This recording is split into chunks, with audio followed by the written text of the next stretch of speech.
Buenas noches, hermanos. Vamos a abrir nuestras Biblias en Hebreos capítulo número 6, ¿cierto? Quiero aprovechar solamente un par de minutos, compartir una noticia que igual me impactó de un teólogo, voy a decirlo de acuerdo al resumen, pastor, escritor estadounidense. No es conocido, pero se llamaba Ryan Stoller. Él se suicidó el domingo 29, creo era, ¿cierto? 29 de junio. Su ministerio básicamente, de 42 años este hombre, su ministerio estaba dirigido a los niños abusados y también a homeschool, una idea que una vez la comentábamos, ¿cierto? En lo particular yo no la comparto, pero muchos creyentes buscan ese tipo de cosas para preservar a sus hijos del mundo. Lo que quiero compartir es solamente una de las tantas frases que él hace, porque lo que me llama la atención de este Ryan Stoller es que él preparó este discurso mucho antes de suicidarse. Y antes de hacerlo lo publicó en su web, en su página web. Ha sido noticia en varios portales de internet. Y hay una frase, un trozo que me llama la atención y que tiene relación con lo que estamos estudiando los hebreos. Porque usted bien sabe que esta carta está dirigida a una comunidad mixta, en donde habían verdaderos creyentes, pero habían también creyentes nominales, que no habían entendido el Evangelio. No obstante, vivían una vida religiosa. Entonces hay un párrafo que dice en su despedida, dice, ¿existe Dios? Pregunta. ¿Iré al cielo o al infierno? Si existe Dios, iré a mi destino eterno y le daré una bofetada. Que se joda Dios y que se jodan todos los que lo amaron más que a sus propios hijos. He pasado toda mi vida justificando a un Dios que jamás movió un dedo para protegerme del abuso infantil, ni de las consecuencias que ese abuso me ha dejado para siempre. Esas consecuencias han consumido lenta pero inexorablemente toda mi vida, incluyendo ahora mi matrimonio. Bueno, en alguna oportunidad, hermanos, impresionante la declaración, ¿no? Alguna vez hablamos de esto. Hay una religión evangélica que está haciendo personas reformadas, pero no regeneradas. Está generando religiosos. Por lo tanto, tenemos que tener mucho cuidado, hermanos. Y eso es muy importante, que nosotros siempre nos cotejemos con la palabra de Dios si realmente hemos nacido de nuevo, si descansamos en la cruz de Cristo, o todavía estamos llevando las culpas. Este ejemplo es algo que se ha repetido en la historia. Personas que eran líderes de iglesia, pastores, y que en un momento se dieron cuenta que las cosas no funcionan como ellos querían. Antes de iniciar la reunión hablaba por ahí con una hermana que me comentaba que muchas veces la oración que recibimos no es la que esperábamos. Pero si hay algo que quiero enfatizar para terminar este comentario preliminar, es que el Señor siempre responderá conforme a su voluntad, conforme a su soberana voluntad. Y el verdadero creyente, esto también es para subrayarlo en cada una de nuestras convicciones, el verdadero creyente nunca va a retroceder, ni menos va a llegar a ofender de esta manera al Dios que nos ha salvado. Es dramático, por supuesto, pero nosotros nos aferramos de la cruz de Cristo. Vamos a dar lectura en Hebreos capítulo número 6, hermanos, versículo 4, estamos detenidos acá. Dice Hebreos 6:4, porque es imposible que los que una vez fueron iluminados y gustaron del don celestial y fueron hechos partícipes del Espíritu Santo, y asimismo gustaron de la buena palabra de Dios y los poderes del siglo venidero, y recayeron, sean otra vez renovados para arrepentimiento, crucificando de nuevo para sí mismos al Hijo de Dios y exponiéndole a vituperio. Un trozo que yo les decía la semana pasada en la primera parte de este estudio, un trozo bastante complicado. Los entendidos lo ponen dentro de los primeros textos de los más difíciles de entender a la luz de la Biblia. Porque hay una pregunta ahí, ¿quiénes son estos? ¿Quiénes son aquellos que gustaron del don celestial, que fueron iluminados, que fueron hechos partícipes del Espíritu Santo, que gustaron incluso de la buena palabra de Dios y recayeron? ¿Qué significa esa palabra recaer? Entonces, como les decía, hay al menos 3 posiciones. Y estuvimos viendo la semana pasada, no sé si usted tiene apuntado por ahí, la posición A, o la primera posición, si lo quiere de esa manera, que es una posición que se sustenta en las enseñanzas de un teólogo del siglo XVI, que fue este conocidísimo Jacobo Arminio, ¿no es cierto?, de donde deriva lo que conocemos en nuestras iglesias evangélicas, el concepto de arminianismo, que básicamente, dentro de todo lo que enseña, dice que la salvación se puede perder.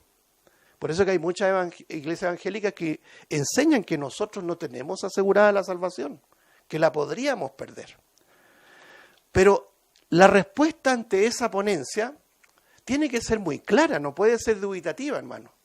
Nosotros predicamos una salvación segura. Y no porque queramos ser intransigentes con cualquier otra postura en lo humano, sino porque la Biblia nos entrega suficientes recursos, cierto sustento, de que la salvación es absolutamente segura y eterna.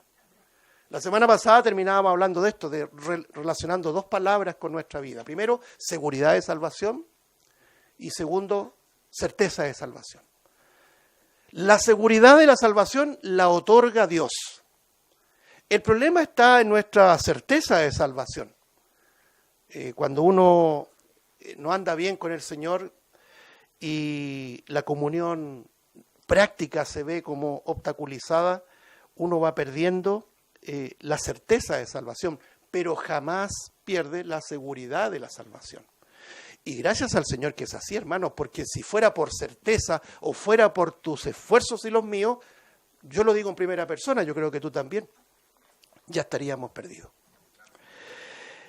Ahora, este argumento, hermanos, que en estos textos que lo vamos a ver más adelante, y esta posición A, de que aquí le está hablando supuestamente a verdaderos creyentes que pueden perder su salvación porque apostatan de la fe, es decir, se apartan de la fe, es como el ejemplo de este mismo personaje que acabo de nombrar.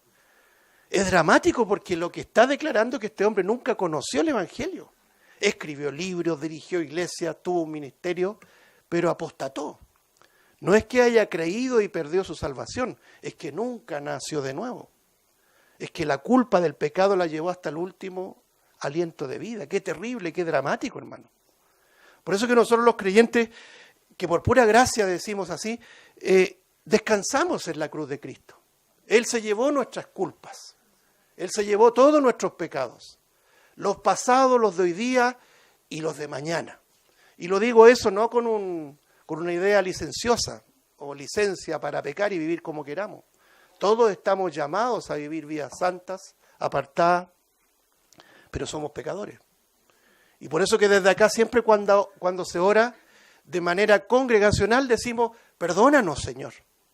El que dirige la oración dice, perdónanos, Señor. El Señor ya nos perdonó judicialmente, pero en la práctica seguimos pecando, por lo tanto necesitamos seguir pidiendo perdón. Pero la culpa de llevar el pecado, jamás. El peso de la culpa del pecado se la llevó Cristo en la cruz. Entonces decir, hermanos, que somos salvos, pero podríamos perder la salvación, eso no se sostiene en la Biblia. A pesar de haber visto, porque destinamos varios textos la semana pasada, Mateo 24:13, el que persevera hasta el fin será salvo. Y de esa manera quieren ahí insistir en esa idea de que si usted no persevera, usted se puede perder. Ya dijimos, la salvación no es un mérito suyo. El perseverar no es la causa de su salvación, sino que el distintivo del verdadero salvado, porque los creyentes verdaderos siempre, siempre vamos a perseverar, no por un año, no por una década, sino que vamos a perseverar hasta el fin.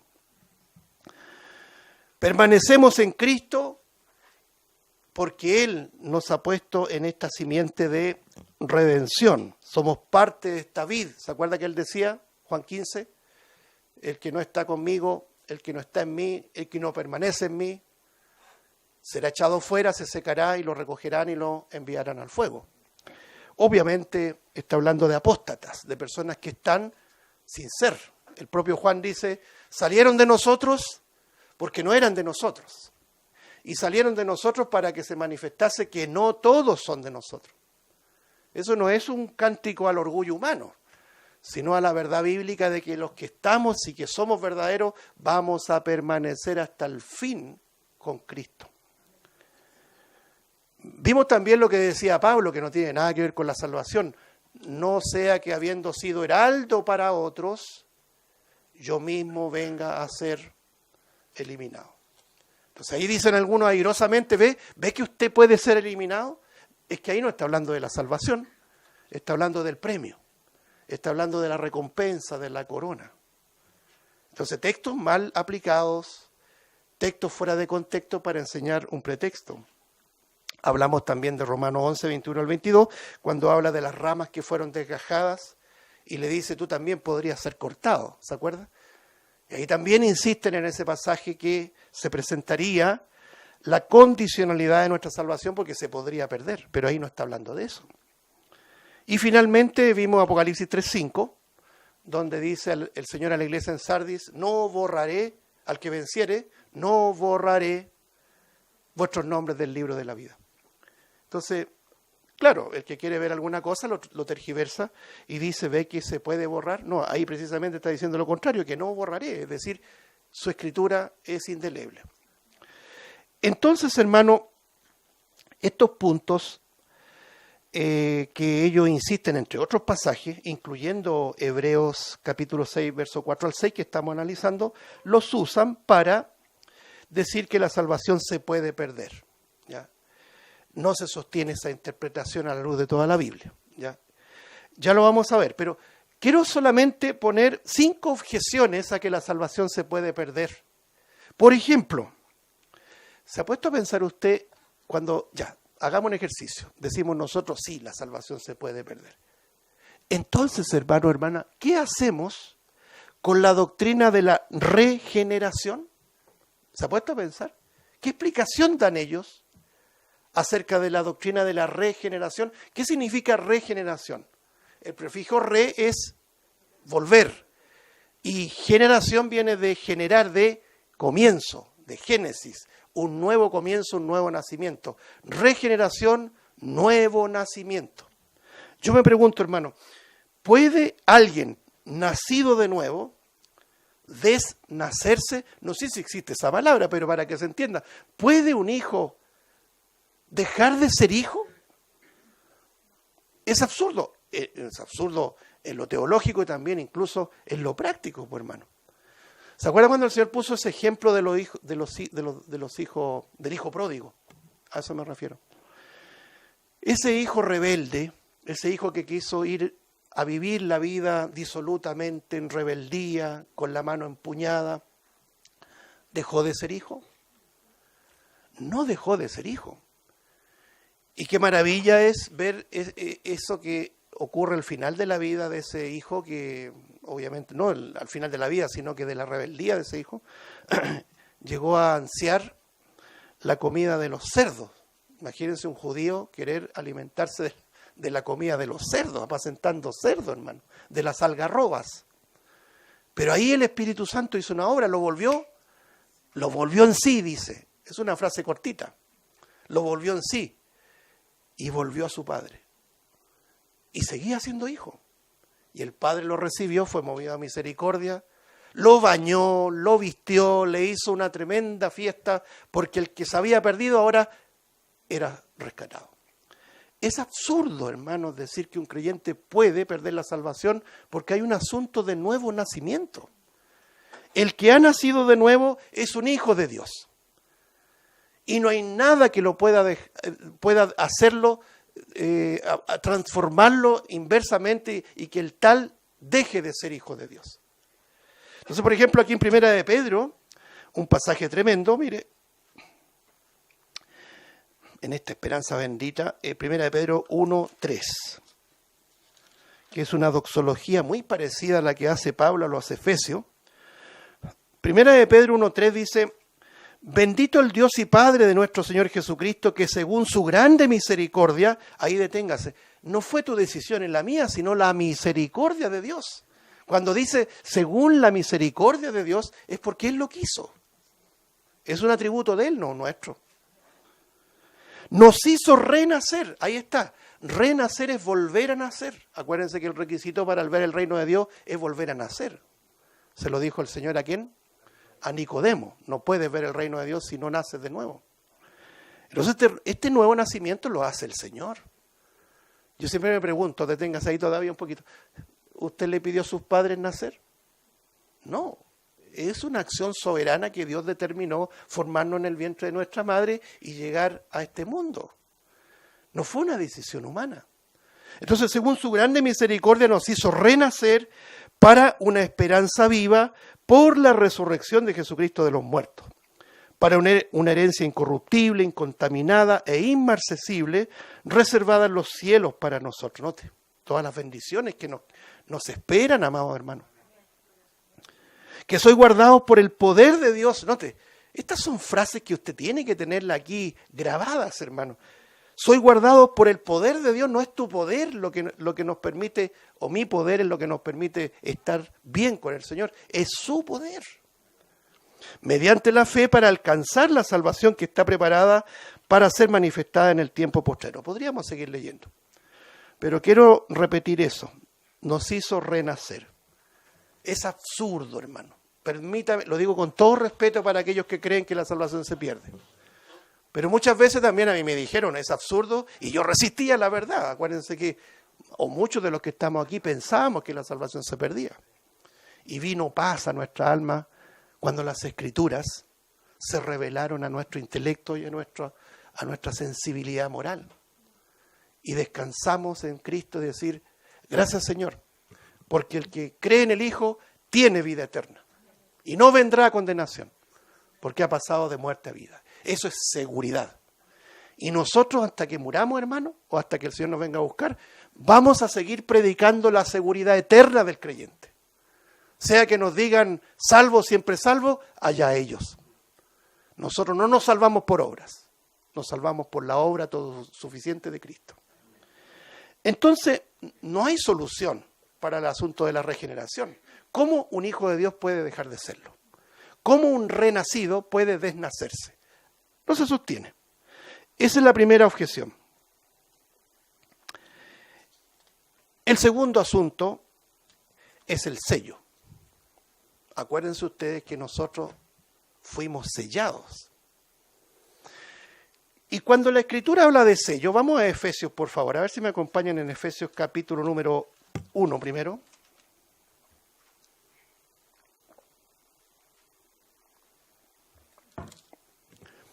Efesios capítulo número 1, versículo 13 y 14 dice lo siguiente. En Él, en Cristo, también vosotros, habiendo oído la palabra de verdad, el evangelio de vuestra salvación, porque la fe viene por el oír, ¿no? Y habiendo creído en Él, fuisteis, ¿qué dice? Lea usted, fuisteis sellados con el Espíritu Santo de la promesa, que es las arras de nuestra herencia. Esa palabra arras se puede traducir como garantía, documento legal de garantía, un anticipo de lo que viene para nosotros, hermano. Eso es seguridad. Cuando habla de arras, es seguridad. No es titubeo, no es condicionalidad. Las arras de nuestra herencia hasta la redención de la posesión adquirida para la alabanza de su gloria. Aquí no hay ninguna condicionalidad, hermano. Dice que fuimos sellados.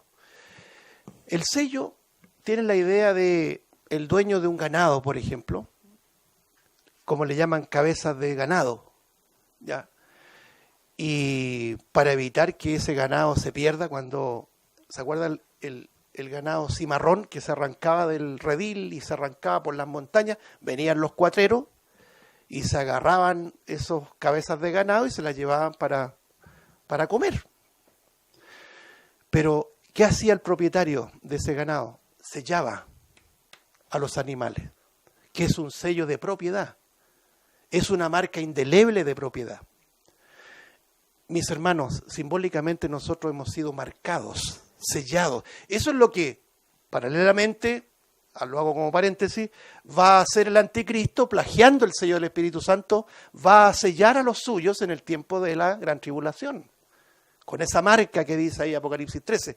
Muy de paso lo comento para que hagamos ese paralelismo, porque como usurpador, como plagiador, va a sellar también a su propiedad.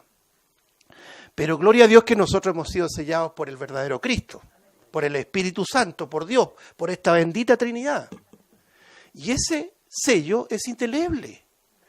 Ningún sellado va a ir a parar a las llamas del infierno. Es absurdo eso, hermano. ¿Cómo que la salvación se pierde? ¿Cómo que vamos a dejar de ser hijos de Dios? ¿Cómo que vamos a borrar el sello que Él ya puso? Es absurdo. Vamos a comentar la tercera razón. El asunto de la elección, pues, hermano.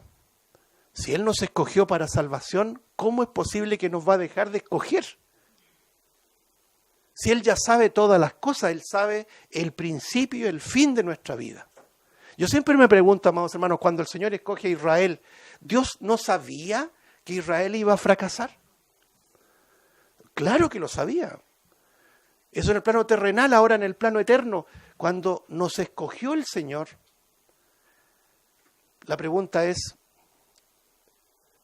Él no sabía que nosotros íbamos a tener una vida que a lo mejor iba a estar con una sinusoide subiendo, bajando, con virtudes, con defectos. Lo sabe todo, hermano, porque es un Dios eterno. Por ejemplo, aquí en Efesios, si está en Efesios, en el capítulo número 1, los primeros versículos, dice así: bendito sea el Dios y Padre de nuestro Señor Jesucristo, que nos bendijo con toda bendición espiritual en los lugares celestiales en Cristo. El verbo importante, bendecir, bendijo, ya somos bendecidos. No es que seremos bendecidos en el futuro, y claro que lo seremos, pero aquí está en pasado. Ya tenemos adjudicado el lugar celestial en Cristo. Esa es la maravilla de la salvación, hermano. No le bajemos el perfil. No le bajemos el perfil como toda esta oleada de neocalvinismo se nos vino hace ya décadas. Este mismo personaje que predicó el Evangelio, que enseñó a niños y ahora termina apostatando. Es porque también, hermano, hay una responsabilidad de quienes tienen el deber de presentar una salvación segura, presente y para siempre. Pero no, condicional, que tu pecado te puede llevar al infierno porque puedes apostatar. Ese no es el Evangelio verdadero, amados hermanos.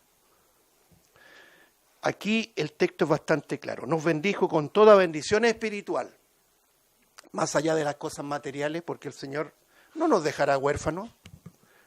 Pablo dice lo mismo que decía el Señor: teniendo sustento y abrigo, estemos contentos con esto.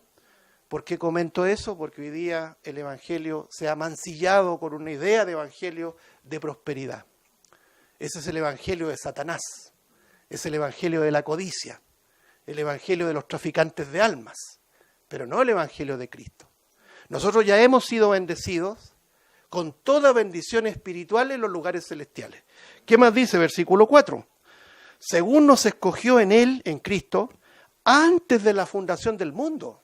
Este es un asunto muy serio, hermano. Nuestra elección no provino por las obras tuyas o las mías. Humanamente, ¿qué escogemos nosotros? Lo mejor. Cuando vamos a la feria, ¿qué escogemos? Las mejores verduras, las mejores hortalizas, las mejores frutas. Pero el Señor nos escogió antes de que nosotros hiciéramos o manifestáramos obras o méritos. Dice acá, antes de la fundación del mundo, aquí aparecen estos tres propósitos. Primero, para que fuésemos santos y sin mancha delante de Él. ¿Quién logra esta esta condición inmaculada delante de Él, es Cristo. No creas que tú con tu santidad vas a ser tan blanco para entrar al cielo. Lo hizo Él por ti. Lo hizo Él para ti. Versículo 5. En amor, habiéndonos predestinados para ser adoptados hijos suyos por medio de Jesucristo, según el puro afecto de su voluntad. Ahí reposa nuestra salvación. Según el puro afecto de su voluntad. No reposa en tus obras, no reposa en tu perseverancia, no reposa en tu santidad práctica, sino que en su voluntad Él nos ha salvado. Versículo 6. Para alabanza de la gloria de su gracia, con la cual nos hizo aceptos en el amado.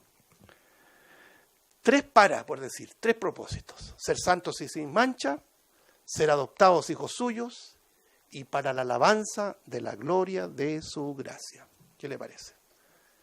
¿Cómo podríamos volver atrás si Él lo hizo, hermano? Es absurdo, ¿se da cuenta? Lo vamos a dejar hasta ahí, hermano. Yo quiero, antes de pasar a la posición B, quiero repasar estos textos que son muy balsámicos, hermano. Por ejemplo, tengo uno seleccionado como el cabeza de serie, que se llama, ¿no? A propósito de Mundial. Un saludo a nuestros hermanos de Uruguay, ¿ya? Deben estar sufriendo, pero un saludo. Yo sé que los hermanos de Argentina están frotándose las manos porque les viene el camino, pero más fácil que no sé dónde, ¿ya? No se me vayan a enojar, hermanos de Argentina. Pero, ¿qué es lo que quiero señalar, mis hermanos? El cabeza de serie de estos textos está en Juan capítulo número 10. Usted los conoce muy bien. Versos 27 y 28. Esto no hay que interpretarlo, hay que creerlo. Yo a veces los posts que generan en las redes sociales, yo les pongo a algunos, no resista la verdad, créala, déjese de resistir la verdad. Mire lo que dice Juan 10, 27. Mis ovejas oyen mi voz, y yo las conozco y me siguen. Mis ovejas, no las ovejas, mis ovejas. Él tiene su redil ya determinado. Verso 28, note. Y yo les doy ¿qué? Yo les doy vida eterna y no perecerán jamás, ni nadie las arrebatará de mi mano. Eso es seguridad eterna. Él no nos da una salvación temporal, una salvación condicional, una salvación, como decía Jacobo Arminio, que depende porque podríamos caer de la gracia de Dios. Eso no se sostiene en la Biblia. Tendríamos que mutilar este texto que se entiende por sí mismo. Él nos da vida eterna, es un don, nos da vida eterna y estamos en la mano de Dios de la cual nada ni nadie nos puede arrebatar. Pero hay otros pasajes que quiero citar. Juan capítulo 6, verso 39. Y esta es la voluntad del Padre. ¿Sí, hermano? ¿Sí, estoy? Y esta es la voluntad del Padre, el que me envió. Que de todo lo que me diere, ¿qué dice ahí? No pierda yo nada, sino que lo resucite en el día postrero. Eso se llama seguridad eterna de salvación. Juan capítulo 17, versículo 12. Cuando estaba con ellos en el mundo, yo los guardaba en tu nombre. A los que me diste, yo los guardé. Y ninguno de ellos se perdió, sino el hijo de perdición, Judas Iscariote, para que la escritura se cumpliese. Cuando dice ninguno de ellos se perdió, es seguridad de salvación. Hechos capítulo 13, verso 48. Los gentiles, oyendo esto, se regocijaban y glorificaban la palabra del Señor, y creyeron todos los que estaban ordenados, note, ordenados para vida eterna. Este pasaje es tremendo, hermano. Grábelo ahí, anótelo como referencia cruzada, porque aquí hay una ordenación, un decreto, una determinación del soberano. Esa palabra ordenado puede ser traducida como señalados, determinados. Es decir, creyeron todos los que estaban determinados para ser salvos. Qué maravilla cuando descansamos en un Dios soberano, ¿eh? Porque uno descansa, porque uno ve este mundo patas para arriba, como se dice, voy a decir en chileno, y uno dice, ¿qué esperaré? Como decía el salmista, ¿cierto? Señor, ahora, ¿qué esperaré? Bueno, nosotros esperamos en el Dios soberano y descansamos en Él, o al menos debemos descansar en Él. Dice Romanos 8:33, voy a citar todo este tramo, este trozo, hasta el versículo 39. ¿Quién acusará a los escogidos de Dios? Dios es el que justifica. ¿Quién es el que condenará? Cristo es el que murió, más aún, el que también resucitó, el que además está a la diestra de Dios, el que también intercede por nosotros. Esto es seguridad de salvación. Este es un cántico a la seguridad eterna del creyente, hermano. Verso 35. ¿Quién nos separará del amor de Cristo? ¿Tribulación, o angustia, o persecución, o hambre, o desnudez, o peligro, o espada? Como está escrito, por causa de ti somos muertos todo el tiempo, somos contados como ovejas de matadero. Antes, en todas estas cosas somos más que vencedores por medio de aquel que nos amó. Por lo cual estoy seguro de que ni la muerte, ni la vida, ni ángeles, ni principados, ni potestades, ni lo presente, ni lo porvenir. Es decir, para nosotros el porvenir, a veces lo humano, es incierto. Pero como estamos en la mano del soberano, es certeza pura. Ni lo presente, ni lo porvenir, ni lo alto, ni lo profundo, ni ninguna otra cosa creada nos podrá separar del amor de Dios que es en Cristo Jesús, Señor nuestro. Gloria a Dios. Esto no hay que resistirlo, hermano. Hay que creerlo. Romanos 9:15. Pues a Moisés dice, tendré misericordia del que yo tenga misericordia y me compadeceré del que yo me compadezca. Así que no depende del que quiere, ni del que corre, sino de Dios que tiene misericordia. Oh, qué maravilla, hermano. Yo le digo abiertamente, si dependiera de nosotros estaríamos perdidos. Nuestro hermano citaba Lamentaciones, de no ser por las misericordias de Dios, todos nosotros hubiésemos sido consumidos. Por lo tanto, esto es muy importante repasarlo. Yo sé que usted conoce estos textos, pero venimos aquí, como lo decíamos la otra vez, a reforzar nuestra fe y a reforzar nuestra certeza de salvación.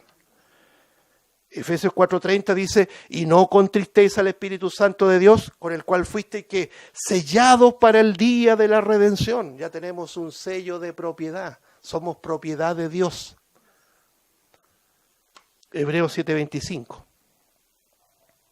Por lo cual, también puede salvar perpetuamente. Note, perpetuidad es para siempre. Hasta lo que yo entiendo, la palabra perpetuo es para siempre. A los que por Él se acercan a Dios, viviendo siempre para interceder por ellos. Imagínense, Dios nos salva y Dios intercede por nosotros. Judas 1:24. Y aquel que es poderoso para guardaros sin caída y presentaros sin mancha delante de su gloria con gran alegría, al único y sabio Dios, nuestro Salvador, sea gloria y majestad, imperio y potencia, ahora y por todos los siglos. Amén. Judas, versículo 24. Ustedes saben, también lo comentaba en otra oportunidad, es una de las doxologías más hermosas consideradas por los estudiosos. Una doxología es una palabra de alabanza, pero se usa ese término doxología. Y es tan maravillosa porque no solamente se alaba al Señor, que es lo central, sino que se presenta la seguridad de nuestra salvación, porque la otorga Dios y la preserva Dios. Quiero terminar esta serie con 2 Tesalonicenses, capítulo 2, versículo 13. Pero nosotros debemos dar siempre gracias a Dios respecto a vosotros, hermanos amados por el Señor, de que Dios os haya escogido desde el principio para salvación. Anótelo ahí. Desde el principio nos ha escogido para salvación, mediante la santificación por el Espíritu y la fe de la verdad. 2 Tesalonicenses 2:13. Muy bien. Con estos textos, entre tantos otros, hermanos, quiero terminar sellando todo esto para ya la próxima semana, si el Señor Jesús aún no ha regresado, analizar un poco las otras posiciones de interpretación de este texto complejo de Hebreos 6, 4 al 6, ¿cierto? En eso estamos. Pero quiero que leamos todos juntos, hermanos, por favor, y termino, el conocidísimo pasaje de Hebreos 10, 39.